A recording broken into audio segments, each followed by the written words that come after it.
Hello students, आज की इस वीडियो में हम डिस्कस करने वाले हैं पेपर कोड BPCG 172 यानी युवा जेंडर एवं पहचान। अगर आप इस पेपर कोड का असाइनमेंट, गेस्ट पेपर या नोट्स परचेज करना चाहते हैं तो आप हमारी वेबसाइट पे विजिट कर सकते हैं। लिंक आपको डिस्क्रिप्शन में दिया गया है। अदरवाइज आप हमारी वेबसाइट को सर्च भी कर सकते हैं। हमारी वेबसाइट है shop.hindustanknowledge.com। यहाँ पे आके आप अपना पेपर कोड सर्च कर सकते हैं और असाइनमेंट, गेस्ट पेपर और नोट्स को इजीली परचेज कर सकते हैं, जो कि यहाँ पे आपको बहुत कम प्राइस में देखने को मिलते हैं। स्टूडेंट्स, इस बार हम लेकर आए हैं गेस्ट पेपर में 25 मोस्ट इंपॉर्टेंट क्वेश्चन, जिनको आप अपने एग्जाम में कवर कर लेंगे तो आप भी 90+ स्कोर कर सकते हैं। इसके साथ साथ आप सभी हमें व्हाट्सएप पे भी कांटेक्ट कर सकते हैं। हमारा व्हाट्सएप कांटेक्ट नंबर आपको वेबसाइट पे दिया गया है। आप डायरेक्ट हमें व्हाट्सएप पे भी कांटेक्ट करके असाइनमेंट, गेस्ट पेपर को परचेज कर सकते हैं। इसके साथ साथ स्टूडेंट्स, आप सभी हमारा टेलीग्राम चैनल ज्वाइन कर लीजिएगा। लिंक आपको डिस्क्रिप्शन में दिया गया है, क्योंकि टेलीग्राम चैनल पर हमारे सभी क्लासेस के लिंक आपको प्रोवाइड कराए जाते हैं और साथ ही साथ सभी कोर्सेज के फ्री PDF नोट्स भी आपको वहां पे दिए जाते हैं। इसी के साथ स्टूडेंट्स, स्टार्ट करते हैं आज की वीडियो को, जिसमें हम डिस्कस करने वाले हैं पेपर कोड BPCG 172 यानी युवा जेंडर एवं पहचान। तो स्टूडेंट्स, यहाँ पे हमारा जो फर्स्ट क्वेश्चन रहने वाला है वो ये है कि कामकाज निजी जीवन संतुलन क्या है। कामकाज निजी जीवन संतुलन के मॉडलों का वर्णन कीजिए। तो कामकाज निजी जीवन संतुलन का अर्थ है कि अपने काम, जॉब, व्यवसाय और निजी जीवन, परिवार, स्वास्थ्य, आराम, सामाजिक जीवन के बीच सही तालमेल बनाए रखना। जब व्यक्ति अपने काम की जिम्मेदारियां अच्छी तरह से निभाते हुए परिवार, दोस्तों, शौक और स्वास्थ्य के लिए भी समय निकाल पाता है, तब उसे कामकाज निजी जीवन संतुलन कहा जाता है। आज के समय में बढ़ते काम का दबाव, लंबे कार्य घंटे और डिजिटल तकनीक के कारण लोग अक्सर काम और निजी जीवन के बीच संतुलन नहीं बना पाते।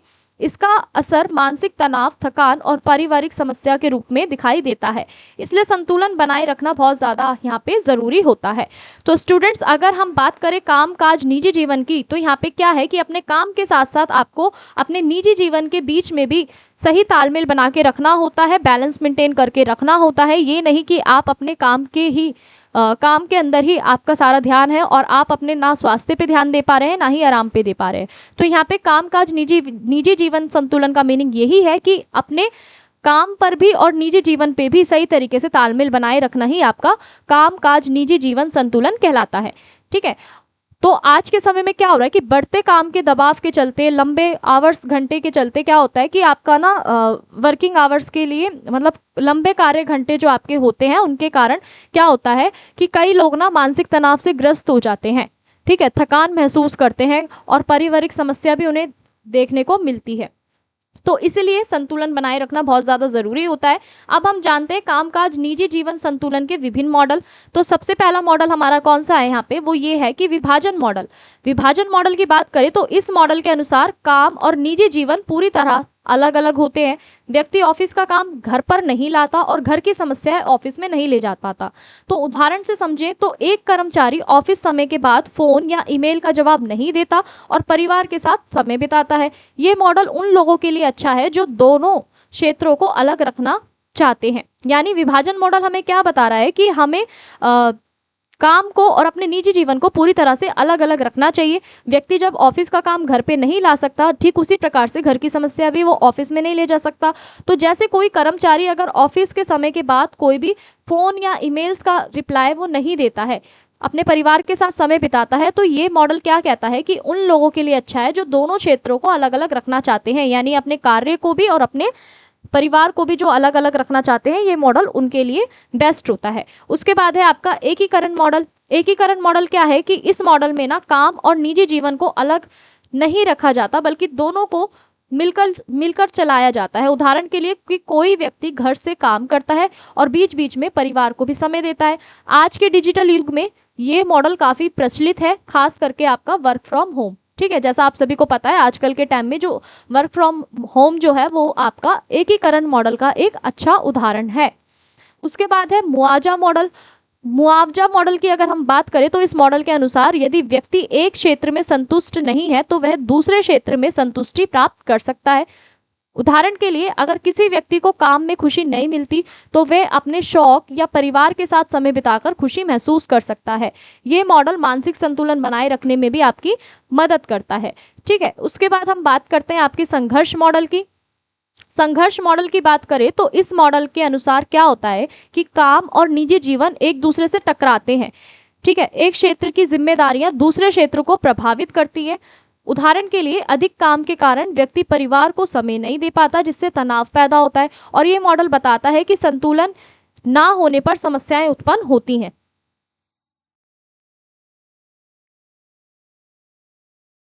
अब हम बात करते हैं सीमांत मॉडल या सीमा मॉडल की। तो अगर हम बात करें सीमांत मॉडल की, या फिर हम सीमा मॉडल के नाम से भी जानते हैं, तो इसकी अगर हम बात करें तो इस मॉडल के अनुसार व्यक्ति काम और निजी जीवन के बीच सीमाएं तय करता है। कुछ लोग सख्त सीमाएं बनाते हैं जबकि कुछ लचीली सीमाएं को अपनाते हैं। उदाहरण के लिए कोई व्यक्ति ऑफिस समय के बाद केवल जरूरी कॉल उठाता है। ये मॉडल व्यक्ति की पसंद और उसकी परिस्थिति पे निर्भर होता है। वहीं अगर हम इसके निष्कर्ष की बात करें तो निष्कर्ष क्या कहता है कि कामकाज, निजी जीवन संतुलन स्वास्थ्य और खुशहाल जीवन के लिए बहुत आवश्यक है। यदि संतुलन सही रहेगा तो व्यक्ति मानसिक रूप से स्वस्थ रहेगा, कार्यक्षमता बढ़ेगी, पारिवारिक जीवन भी सुखद रहेगा। और ऊपर दिए गए मॉडल यह समझने में भी मदद करते हैं कि लोग अपने काम और निजी जीवन को किस प्रकार संतुलित करते हैं। सही मॉडल अपनाकर जीवन में संतुलन और सफलता दोनों को ही प्राप्त किया जा सकता है। ठीक है, अब हम आगे बढ़ते हैं नेक्स्ट प्रश्न की तरफ। आपका जो अगला प्रश्न दिया गया है वो ये दिया गया है कि युवा की अवधारणा की व्याख्या कीजिए। सामाजिक सांस्कृतिक पहलू के संदर्भ में युवा के अर्थ की चर्चा कीजिए। तो यहाँ पे युवा शब्द केवल आयु का संकेत नहीं देता, बल्कि ये जीवन के उस चरण को दर्शाता है जिसमें ऊर्जा, उत्साह, सपने और बदलाव की इच्छा सबसे अधिक होती है। सामान्यतः 15 से लेकर 29 वर्ष की जो आयु के जो लोग होते हैं उन्हें हम युवा माना जाता है। ठीक है, युवा मानते हैं। हालांकि अलग अलग देशों में और संस्थानों के अनुसार ये सीमा थोड़ी बदल सकती है। युवा अवस्था बचपन और वयस्कता के बीच का एक संक्रमण काल है जिसमें व्यक्ति शारीरिक, मानसिक, भावनात्मक और सामाजिक रूप से तेजी से विकसित होता है। यानी यहाँ पे युवा शब्द का मीनिंग सिर्फ आपका आयु ही नहीं होता, बल्कि जीवन की उस स्टेज को, उस चरण को दर्शाना होता है जिसमें ज्यादा ऊर्जा, उत्साह, सपने और बदलाव की इच्छा हमें देखने को ज्यादा मिलती है, अधिक देखने को मिलती है। और ये जो टाइम पीरियड स्टार्ट होता है आपका 15 से लेकर 29 वर्ष तक के लोग इसके अंतर्गत आते हैं। ठीक है, और कई देशों के अनुसार या कई संस्थानों के अनुसार ये सीमा थोड़ी सी बदल भी सकती है, यानी आयु ऊपर नीचे भी हो सकती है। हो सकता है कि 14 वर्ष से 30 वर्ष तक की हो। ठीक है, तो युवा अवस्था बचपन और वयस्कता के बीच का जो टाइम पीरियड है उसको ही हम क्या कहते हैं, युवा अवस्था कहते हैं। यानी आपका बचपन और वयस्कता के बीच का जो ये टाइम पीरियड रहता है उसको हम क्या कहते हैं, युवावस्था कहते हैं। इसमें व्यक्ति का शारीरिक, मानसिक और भावनात्मक विकास जो होता है ना वो बहुत तेजी से होता है, और साथ ही साथ सामाजिक रूप से भी ये बहुत तेजी से विकसित होते हैं। वहीं अगर हम बात करें युवा की अवधारणा की, तो युवा की अवधारणा केवल जैविक आयु पर आधारित नहीं होती, बल्कि यह एक सामाजिक और मनोवैज्ञानिक स्थिति भी है। इस अवस्था में व्यक्ति अपनी पहचान, आइडेंटिटी बनाता है, जीवन के लक्ष्य तय करता है और समाज में अपनी भूमिका को समझने की कोशिश करता है। इस अवस्था में व्यक्ति में नई चीजें सीखने की क्षमता, जोखिम लेने का साहस और समाज में परिवर्तन लाने की इच्छा अधिक होती है। यही कारण है कि युवाओं को किसी भी राष्ट्र की शक्ति और भविष्य कहा जाता है। वे शिक्षा प्राप्त करते हैं, कौशल विकसित करते हैं और आगे चलकर समाज, अर्थव्यवस्था और राजनीति में भी महत्वपूर्ण भूमिका निभाते हैं। इस प्रकार युवा केवल एक आयु वर्ग नहीं बल्कि संभावनाओं, सपनों और जिम्मेदारियों का प्रतीक है। यानी युवा की अवधारणा की अगर हम बात करें तो ये सिर्फ आपकी आयु से संबंधित नहीं होती, बल्कि ये सामाजिक और मनोवैज्ञानिक स्थिति भी इसमें शामिल होती है। युवा इस अवस्था में अपनी एक अलग पहचान बनाते हैं, अपनी एक अलग आइडेंटिटी बनाते हैं और जीवन के लक्ष्य वो तय करते हैं। ठीक है, समाज में उनकी क्या भूमिका है ये समझने की वो कोशिश करते हैं। वो नई नई चीज़ों को सीखते हैं, नई नई क्षमताओं को सीखते हैं, जोखिम लेने का साहस रखते हैं और समाज में परिवर्तन लाने की भी इच्छा उनसे अधिक होती है। तो युवा किसी भी राष्ट्र की शक्ति और भविष्य उन्हें कहा जाता है। क्यों कहा जाता है? ताकि वो शिक्षा प्राप्त करे, कौशलों को सीखे और समाज में आगे चलकर अपनी भागीदारी, अपनी जिम्मेदारी और अपनी भूमिकाओं को वो निभाते रहे। ठीक है, अब हम बात करते हैं सामाजिक और सांस्कृतिक संदर्भ में युवाओं का अर्थ क्या होता है। तो अगर हम बात करें सामाजिक सांस्कृतिक संदर्भ में युवा के अर्थ की, तो सामाजिक सांस्कृतिक पहलू में युवा का अर्थ समाज की परंपराओं, मूल्यों, संस्कृतियों और परिवेशों से जुड़ा हुआ होता है। हर समाज में युवाओं की भूमिका और उनकी अपेक्षाएं अलग अलग हो सकती हैं। यानी सांस्कृतिक और सामाजिक पहलू की बात करें तो युवा का अर्थ यहाँ पे समाज की परंपराओं, मूल्यों और संस्कृति और परिवेशों से जुड़ा हुआ माना जाता है। और हर समाज की जो अपेक्षा जो होती है युवाओं से, वो उनकी भूमिकाओं पे अलग अलग हमें देखने को मिलती है। अब हम बात करते हैं सामाजिक भूमिका। ठीक है, तो समाज में युवाओं की जो अपेक्षा की जाती है, युवाओं से, समाज में युवाओं से अपेक्षा की जाती है कि वे शिक्षा प्राप्त करें, रोजगार हासिल करें और परिवार तथा समाज की जिम्मेदारियां निभाएं। ग्रामीण और शहरी क्षेत्रों में युवाओं की भूमिका अलग हो सकती है। उदाहरण के लिए ग्रामीण क्षेत्रों में युवा खेती या पारिवारिक कार्यों में सहयोग करते हैं, बल्कि शहरी क्षेत्रों में वे शिक्षा और नौकरी की ओर ज्यादा ध्यान उनका आकर्षित होता है। यानी अगर हम बात करें सामाजिक भूमिका की, तो युवाओं की ना समाज जो है ना, वो युवाओं से अलग अलग अपेक्षा करता है। ठीक है, तो शिक्षा वो समाज क्या चाहता है युवाओं से कि वो शिक्षा प्राप्त करें, रोजगार के अवसर हासिल करें और समाज तथा परिवार की जिम्मेदारियां निभाएं। वहीं अगर हम ग्रामीण और शहरी क्षेत्रों की बात करें, तो ग्रामीण क्षेत्रों में युवाओं को ज़्यादातर हम देखते हैं कि वो खेती या पारिवारिक कार्यों से संबंधित होते हैं। ठीक है, वहीं शहरी क्षेत्रों में अगर युवाओं की भूमिका की बात करें, तो वो ज़्यादातर शिक्षा और नौकरी पर ज़्यादा ध्यान देते हैं। अब हम बात करते हैं सांस्कृतिक प्रभाव की। सांस्कृतिक प्रभाव की बात करें तो संस्कृति युवाओं के व्यवहार, पहनावे, भाषा और जीवन शैली को प्रभावित करती है। आधुनिक समय में वैश्वीकरण, सोशल मीडिया और तकनीकी के कारण युवाओं की जो सोच है, ठीक है, सांस्कृतिक प्रभाव की बात करें तो युवा का जो व्यवहार है, उनका जो पहनावा है, जो जीवन शैली है, वो आज के समय में बदल रहा है। आधुनिक समय में जिस प्रकार से हम ग्लोबलाइजेशन देख रहे हैं, ठीक है, वैश्वीकरण देख रहे हैं, मीडिया की भूमिका देख रहे हैं, इन सब से क्या हो रहा है, उनकी जीवन शैली में बहुत तेजी से बदलाव आ रहा है और सोच में भी बदलाव आ रहा है युवाओं की। ठीक है, तो वो नई नई संस्कृतियों को तो अपनाते हैं, लेकिन साथ में जो उनकी परंपराएं होती है ना, वो उनसे भी जुड़े रहते हैं। उसके बाद है मूल्य और पहचान। युवा अपने मूल्यों और पहचान को बनाने की प्रक्रिया में रहते हैं। वे परिवार, मित्रों और शिक्षा और मीडिया से प्रभावित होते हैं। कई बार वे पुरानी परंपराओं को चुनौती देते हैं और नई सोच को अपनाते हैं। इस कारण युवा समाज में परिवर्तन के वाहक कहलाते हैं या माने जाते हैं। ठीक है, उसके बाद है सामाजिक समस्याएं। सामाजिक सांस्कृतिक संदर्भ में युवाओं को बेरोजगारी, नशा, हिंसा और पहचान के संकट जैसी समस्याओं का सामना करना पड़ सकता है। इसलिए समाज और सरकार का कर्तव्य है कि युवाओं को सही मार्गदर्शन और अवसर प्रदान करे। यानी अगर हम बात करें सामाजिक समस्याओं की, तो सामाजिक समस्याओं की अगर हम बात करें तो यहाँ पे क्या होता है, सामाजिक सांस्कृतिक संदर्भ में हम देखें तो कई बार युवा बेरोजगारी के कारण, नशा, हिंसा और पहचान के संकट के कारण जैसी उन्हें समस्या का सामना करना पड़ता है। इसलिए समाज और सरकार का क्या कर्तव्य बनता है कि वो उन्हें, युवाओं को सही मार्गदर्शन दे, सही अवसर प्रदान करे ताकि वो भविष्य में आगे बढ़ सके। अब हम बात करते हैं इसके निष्कर्ष की।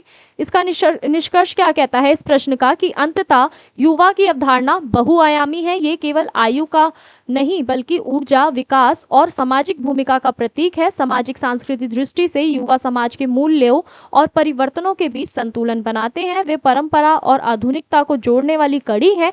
इसलिए युवाओं को शिक्षा, अवसर और दिशा देकर राष्ट्र के विकास में उनकी शक्ति का सही उपयोग किया जा सकता है। यानी हमारा निष्कर्ष क्या कहता है कि जो युवा की जो अवधारणा है वो बहुआयामी है, यानी बहुत ज़्यादा विस्तारित है। ये सिर्फ आपकी आयु से संबंधित नहीं है बल्कि ऊर्जा, विकास, सामाजिक भूमिका का भी प्रतीक है।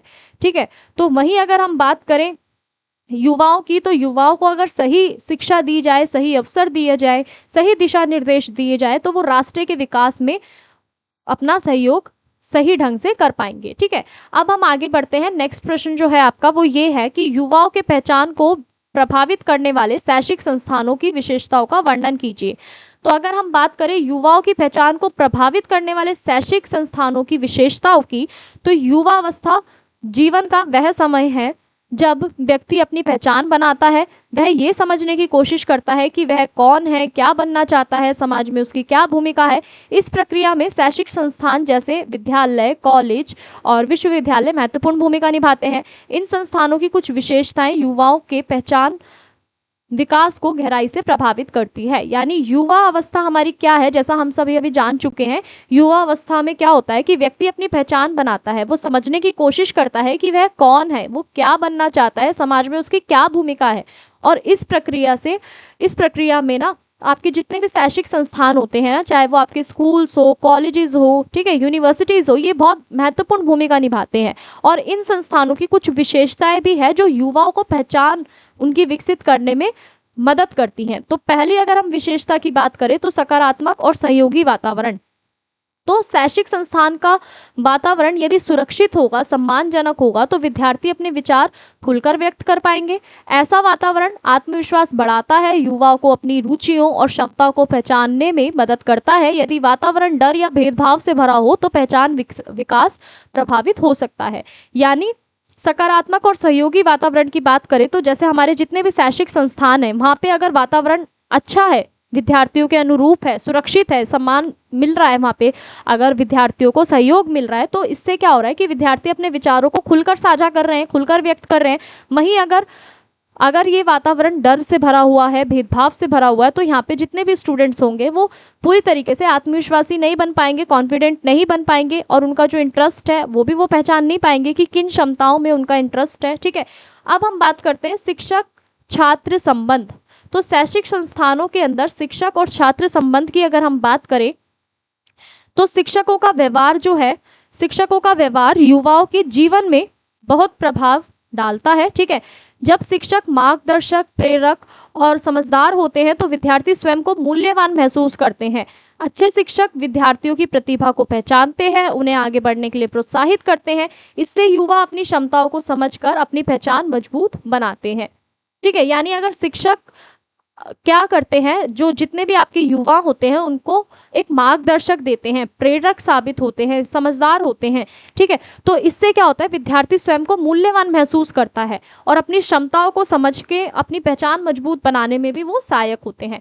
अब हम बात करते हैं पाठ्यक्रम और सह पाठ्यक्रम गतिविधियों की, यानी आपका करिकुलम और को करिकुलम एक्टिविटीज़ की अगर हम बात करें तो पढ़ाई केवल आपकी किताबों से नहीं होती, बल्कि खेल, कला, संगीत, वाद विवाद, नाटक आदि गतिविधियों से भी पहचान विकास में सहायक होती है। इन गतिविधियों के माध्यम से विद्यार्थी अपनी रुचि, नेतृत्व क्षमता, रचनात्मकता को पहचानते हैं। विविध और संतुलित पाठ्यक्रम युवाओं को अपने भविष्य के लक्ष्य तय करने में मदद करता है। यानी अगर हम पाठ्यक्रम और सह पाठ्यक्रम गतिविधियों की बात करें तो युवाओं को, विद्यार्थियों को सिर्फ किताबी ज्ञान देना काफ़ी नहीं होता, बल्कि उनको अलग अलग क्षेत्र में, चाहे वो आपका खेल का क्षेत्र हो, संगीत हो, ठीक है, वाद विवाद प्रतियोगिता हो, तो अलग अलग गतिविधियां जो है ना उनकी पहचान विकास करने में सहायक होती है। तो इसीलिए विद्यार्थियों को गतिविधियों के माध्यम से उनकी जितनी भी क्षमताएं हैं, उनकी जितनी भी रचनात्मकता है, यानी आपकी क्रिएटिविटी है, उनको वो पहचान सकते हैं। अब हम बात करते हैं समानता और समावेशन की। तो समानता और समावेशन की अगर हम बात करें तो यदि शैक्षिक संस्थानों में जाति, धर्म, लिंग, आर्थिक स्थिति के आधार पर भेदभाव ना हो और सभी को समान अवसर मिले तो विद्यार्थी स्वयं को सुरक्षित और सम्मानित महसूस करते हैं। समावेशी वातावरण युवाओं में सामाजिक जिम्मेदारी और सहानुभूति की भावना विकसित करता है। उसके बाद है आपका साथियों का प्रभाव। विद्यालय और कॉलेज में साथियों का प्रभाव बहुत अधिक होता है। मित्रों के साथ विचारों का आदान प्रदान करना, समूह में काम करना और अनुभव साझा करना युवाओं की सोच और व्यवहार को आकार देता है। सकारात्मक मित्र समूह आत्मविश्वास और सामाजिक पहचान को आपके मजबूत करता है। अब हम बात करते हैं अनुशासन और नियम की। तो स्पष्ट न्यायपूर्ण नियम विद्यार्थियों को सही गलत का ज्ञान देता है। उचित अनुशासन युवाओं में जिम्मेदारी, आत्मनियंत्रण और नैतिक मूल्यों का विकास करता है, जो उनकी पहचान का महत्वपूर्ण हिस्सा बनते हैं। यानी नियम और अनुशासन और नियम जो है ये भी बहुत ज़्यादा महत्वपूर्ण होते हैं विद्यार्थी जीवन के लिए। क्यों होते हैं? क्योंकि यही हमें बताते हैं स्पष्ट रूप से कि न्यायपूर्ण नियम क्या होने चाहिए। यानी विद्यार्थियों को सही गलत की पहचान भी यही कराते हैं, और उचित अनुशासन में ही आपकी जो जिम्मेदारियां होती हैं, नियंत्रण होता है, ये सारी चीज़ें विद्यार्थी सीखते हैं, उनका विकास होता है और उनकी जो पहचान है उससे उनको भी एक हिस्सा मिलता है। अब हम बात करते हैं करियर मार्गदर्शन और परामर्श की। तो करियर काउंसलिंग और मनोवैज्ञानिक परामर्श की सुविधा युवाओं को अपने भविष्य की दिशा तय करने में मदद करती है। इससे वे अपनी रुचि, योग्यता और लक्ष्य को स्पष्ट रूप से समझ पाते हैं। यानी करियर काउंसलिंग भी होना बहुत ज़्यादा ज़रूरी है। इससे जो विद्यार्थी होते हैं वो अपने इंटरेस्ट के बारे में समझ पाते हैं कि किस चीज़ में उन्हें ज़्यादा इंटरेस्ट है, उनकी योग्यता क्या है, उनके एम्स क्या है, लक्ष्य क्या है। ठीक है, अब हम बात करते हैं इस प्रश्न के निष्कर्ष की। तो इस प्रश्न के निष्कर्ष की अगर हम बात करें तो इस प्रश्न का निष्कर्ष क्या कहता है कि इस प्रकार शैक्षिक संस्थानों की जो संरचना है वो वातावरण, शिक्षक, पाठ्यक्रम और सामाजिक माहौल युवाओं के पहचान विकास में महत्वपूर्ण भूमिका निभाते हैं। यदि संस्थान सकारात्मक, समावेशी और प्रेरणादायक हो तो युवा आत्मविश्वासी, जिम्मेदार और सफल नागरिक बन सकते हैं। यानी जो भी हमारे पास शैक्षिक संस्थान है, अगर हम उनकी संरचना में, वहाँ के वातावरण में और शिक्षक, पाठ्यक्रम, माहौल जैसी ये जो जितनी भी सारी चीज़ें हमने अभी डिस्कस करी हैं, ठीक है, सामाजिक माहौल है, पाठ्यक्रम है, शिक्षक है, तो ये सब क्या कर रहे हैं मिलकर, पहचान विकास को महत्वपूर्ण भूमिका इसमें निभा रहे हैं। ठीक है, अगर संस्थान सकारात्मक होगा, समावेशी होगा, प्रेरणादायक होगा तो वहाँ के युवा भी आत्मविश्वासी, जिम्मेदार और सफल नागरिक बन पाएंगे। अब हम आगे बढ़ते हैं। आपका नेक्स्ट जो प्रश्न है वो ये है कि लिंग रूढ़िवादिता क्या है। सामाजिक परिवर्तन लाने के लिए लिंग समाजीकरण और बदलती लिंग की भूमिकाओं की व्याख्या कीजिए। तो अगर हम बात करें लिंग रूढ़िवादिता की, तो लिंग रूढ़िवादिता का अर्थ क्या है कि समाज द्वारा लड़कों और लड़कियों के लिए पहले से तय की गई सोच, धारणाएं और अपेक्षाएं। इसमें यह मान लिया जाता है कि पुरुष और महिलाएं अलग अलग तरह के काम, व्यवहार और भूमिकाएं निभाएंगे। उदाहरण के लिए यह सोचना कि लड़के मजबूत हैं और बहादुर होते हैं तथा उन्हें बाहर का काम करना चाहिए। यह मानना कि लड़कियां कोमल है और भावुक होती हैं तथा उन्हें मुख्य रूप से घर का काम ही मुख्य काम जो है उनका घर संभालना होता है। तो ऐसी सोच जो है ना, वो व्यक्ति की स्वतंत्रता को सीमित कर देती है। इससे लड़कियों और लड़कों को अपनी पसंद के अनुसार जीवन चुनने का अवसर नहीं मिलता। लिंग रूढ़िवादिता समाज में असमानता और भेदभाव को भी क्या करती है, बढ़ावा देती है। यानी लिंग रूढ़िवादिता क्या है कि समाज के द्वारा कुछ ऐसी धारणाएं बनाई जाती हैं, कुछ ऐसी सोच को विकसित किया जाता है, अपेक्षाओं को बनाया जाता है। समाज के द्वारा ये मान लिया जाता है कि जो पुरुष है और जो महिलाएं हैं ये दोनों अलग हैं, अलग तरह के इनके कार्य हैं, इनके व्यवहार है, इनकी भूमिकाएं हैं। समाज के अंदर माना जाता है कि जो लड़के हैं वो ज़्यादा मजबूत होते हैं, बहादुर होते हैं और उन्हें बाहर का काम करना होता है। ठीक है, वो बाहर के काम के लिए ही बने होते हैं। वहीं लड़कियों को इसकी अपेक्षा कोमल माना जाता है, भावुक माना जाता है और उन्हें घर संभालने वाली माना जाता है। तो ऐसी व्यक्ति की जो सोच है ना, ये जो सोच है वो व्यक्ति की जो स्वतंत्रता है उसको सीमित कर देती है। क्यों कर देती है कि इससे जो लड़की और जो लड़के हैं इनको अवसर नहीं मिल पाते, उनके अनुसार जीवन चुनने के अवसर नहीं मिल पाते। और लिंग रूढ़िवादिता समाज के अंदर असमानता और भेदभाव को भी क्या कर रही है, बढ़ावा दे रही है। अब हम बात करते हैं लिंग समाजीकरण की। तो लिंग समाजीकरण क्या है? देखो, लिंग समाजीकरण वह प्रक्रिया है जिसके माध्यम से बच्चे बचपन से ही सीखते हैं कि समाज उनसे किस प्रकार का व्यवहार की अपेक्षा करता है। यह व्यवहार परिवार, विद्यालय, मित्र समूह, मीडिया, समाज के अन्य संस्थानों के द्वारा होती है। अब इसमें परिवार की क्या भूमिका है? देखो, परिवार बचपन से ही लड़कों को खिलौना, गाड़ी, बंदूक आदि दी जाती है ताकि लड़कियों, और जबकि अगर हम लड़कियों की बात करें तो लड़कियों को गुड़िया और रसोई घर के सेट दिए जाते हैं। माता पिता अक्सर लड़कों को स्वतंत्रता देते हैं जबकि लड़कियों को घर के काम सिखाए जाते हैं। तो यहाँ पे लिंग समाजीकरण क्या होता है कि लिंग समाजीकरण वो होता है जब बच्चों से ना बचपन से ही उन्हें सिखाया जाता है कि समाज उनसे क्या अपेक्षाएं रख रहा है। ठीक है, समाज के अंदर रह के उन्हें किस प्रकार से व्यवहार करना है या उनके लिंग के अनुसार उन्हें किस तरीके से व्यवहार करना है। अगर वो पुल्लिंग है यानी अगर वो लड़के हैं तो उन्हें किस तरीके से व्यवहार करना है, अगर वो लड़की है तो समाज में रह के किस प्रकार से व्यवहार करना है। तो वही आपका लिंग समाजीकरण कहलाता है। इसके अंदर आपके परिवार की भूमिका भी होती है, विद्यालय भी शामिल होता है, मित्र समूह भी होते हैं, मीडिया भी होती है और समाज के अन्य संस्थान भी होते हैं जुड़े हुए। ठीक है, तो वहीं अगर परिवार की भूमिका की बात करें तो देखो, बचपन से ही ना लड़कों को खिलौना, गाड़ी और बंदूक दी जाती है जबकि लड़कियों को गुड़िया या फिर हम देखते हैं कि रसोई सेट दिए जाते हैं। तो अक्सर माता पिता क्या करते हैं, लड़कों को ज्यादा स्वतंत्रता देते हैं अपेक्षा लड़कियों की। ठीक है, तो लड़कियों को घर का काम सिखाए जाते हैं। तो इस तरीके से हमारी लिंग समाजीकरण में परिवार की भूमिका है। विद्यालय की भूमिका की बात करें तो स्कूल में भी ना कभी कभी खेल और विषय जैसे गतिविधियां जो होती हैं उसमें भी लिंग के आधार पर भेद किया जाता है। ठीक है, जैसे विज्ञान लड़कों का विषय माना जाता है। ठीक है, और कला जो है वो लड़कियों का विषय समझा जाता है।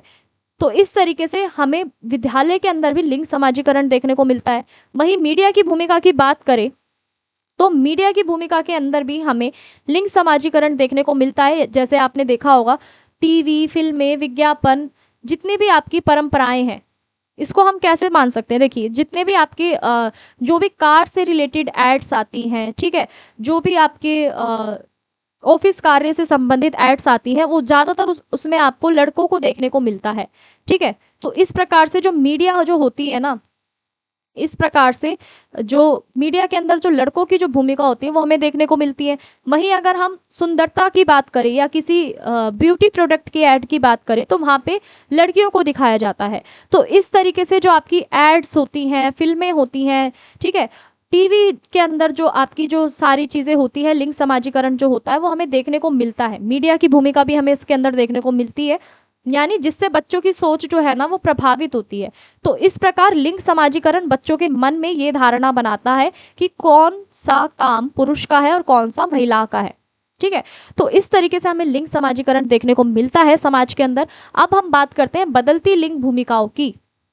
तो बदलती लिंग भूमिकाओं की बात करें तो समय के साथ समाज में कई परिवर्तन आए हैं। शिक्षा, औद्योगिकीकरण, तकनीकी विकास और महिलाओं के अधिकारों के प्रति जागरूकता ने लिंग भूमिकाओं को बदलने में महत्वपूर्ण भूमिका निभाई है। शिक्षा और रोजगार की बात करें तो आज महिलाएं डॉक्टर, इंजीनियर, वैज्ञानिक, पुलिस अधिकारी, सैनिक जैसी भूमिकाएं निभा रही है और पुरुष भी अब घर के काम और बच्चों की देखभाल कर रहे हैं। यानी बदलती लिंग भूमिकाओं में हम क्या समझ रहे हैं कि समय के अनुसार ना समाज के अंदर कई बदलाव आए हैं, चाहे फिर वो आपका शिक्षा का क्षेत्र हो, औद्योगिकीकरण हो, तकनीकी विकास हो या फिर महिलाओं के अधिकारों के प्रति जागरूकता हो। तो हमें ये सब देखने को मिला है। तो शिक्षा और रोजगार की अगर बात करें तो आज के समय में हमने देखा है दोनों ही लिंग के, चाहे वो आपके पुल्लिंग हो या स्त्रीलिंग हो, दोनों ही क्या है, बदलते समाज की आवश्यकता और समय के अनुसार वो अपनी भूमिकाएं निभा रहे हैं। पुरुष आज घर के काम और बच्चों की देखभाल में अपनी भागीदारी दे रहे हैं। वहीं महिलाओं की बात करें तो आज के समय में महिलाएं भी डॉक्टर, इंजीनियर, ठीक है, सैनिक जैसी भूमिकाएं वो निभा रही हैं। वहीं कानून और सामाजिक सुधार की बात करें तो सरकार द्वारा बनाए गए कानून जैसे समान वेतन, महिला सुरक्षा कानून आदि में महिलाओं को अधिक अधिकार दिए गए हैं। तो सोच की परिवर्तन की बात करें तो नई पीढ़ी समानता और स्वतंत्रता को महत्व देती है। यानी आज के समय में हम समानता को और स्वतंत्रता को ज़्यादा इंपॉर्टेंस देते हैं और हमें अब ये समझ में आ गया है कि हमारी क्षमता के आधार पर ही हमारी योग्यता आधारित होती है, ना कि हमारी लिंग के आधार पर। ठीक है, तो यहाँ पे क्षमता लिंग पर नहीं बल्कि व्यक्ति की योग्यता पे आधारित होती है। इस चीज को हमें समझ में आज के समय में आ गया है। अब हम बात करते हैं सामाजिक परिवर्तन लाने में क्या भूमिका होती है। ठीक है, सामाजिक परिवर्तन लाने में भूमिका की अगर बात करें तो लिंग रूढ़िवादिता को खत्म करने और सामाजिक परिवर्तन लाने के लिए ये जरूरी होता है कि बच्चों को समान अवसर दिए जाए, शिक्षा में समानता, जागरूकता को बढ़ावा दिया जाए, परिवार और समाज में समान जिम्मेदारियां बांटी जाए और मीडिया सकारात्मक और समानता आधारित चित्र प्रस्तुत करे। जब समाज लिंग के आधार पर भेदभाव करना बंद कर देगा तब सच्ची समानता और सामाजिक प्रगति आपकी संभव हो पाएगी। ठीक है, तो इस तरीके से हम बदलाव ला सकते हैं, परिवर्तन ला सकते हैं। अब हम बात करते हैं इसके निष्कर्ष की। तो निष्कर्ष की बात करें तो लिंग रूढ़िवादिता समाज के अंदर क्या कर रही है, असमानता पैदा कर रही है। ठीक है, और जबकि लिंग समाजीकरण क्या कर रहा है, वो समाज में बदलती भूमिकाएं सामाजिक परिवर्तन लाने का प्रशस्त करती है। समानता आधारित सोच ही एक बेहतर और न्यायपूर्ण समाज का निर्माण कर सकती है। ठीक है।